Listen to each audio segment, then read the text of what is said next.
करैया, जे मोन सँ बाबा के गुणगान करैया, वह बाबा के कृपा सँ बाबा धाम अबैया, वह बाबा के कृपा सँ बाबा धाम अबैया। जे मोन सँ बाबा के गुणगान करैया, जे मोन सँ बाबा के गुणगान करैया, वह बाबा के कृपा सँ बाबा धाम अबैया, वह बाबा के कृपा सँ बाबा धाम अबैया, वह बाबा के कृपा सँ बाबा धाम अबैया।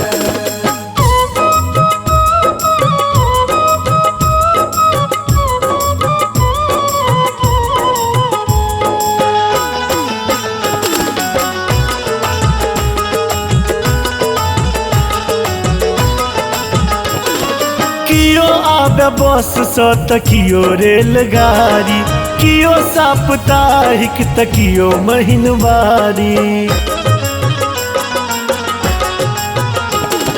कियो आबे बस सँ त कियो रेलगाड़ी, कियो साप्ताहिक त कियो महीनवारी, कियो पैरे चलत बाबा के ध्यान धरैया, कियो पैरे चलत बाबा के ध्यान धरैया, वह बाबा के कृपा सँ बाबा धाम अबैया, वह बाबा के कृपा सँ बाबा धाम अबैया, वह बाबा के कृपा सँ बाबा धाम अबैया।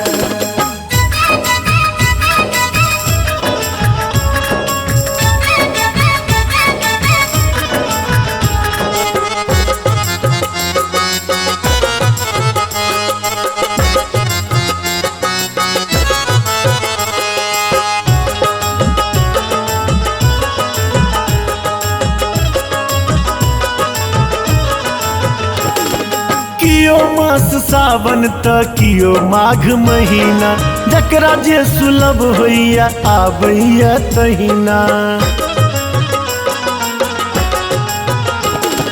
कियो आबे आसिन में कियो भादो महीना, जकरा जे सुलभ होइया आबैया तहिना।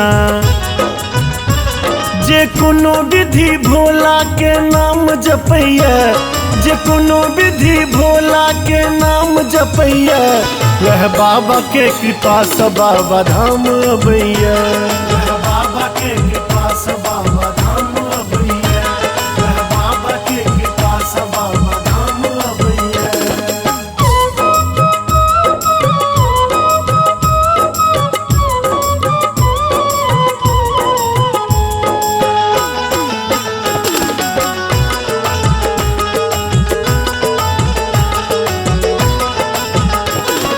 लोटा भैर जल जे बाबा के चढ़ावे, भरल भंडार धन संपत्तियों पावे। लोटा भैर जल जे बाबा के चढ़ावे, भरल भंडार धन संपत्तियों पावे। भक्त माधव नाचारी के गान करैया, भक्त माधव नाचारी के गान करैया, वह बाबा के कृपा सँ बाबा धाम अबैया।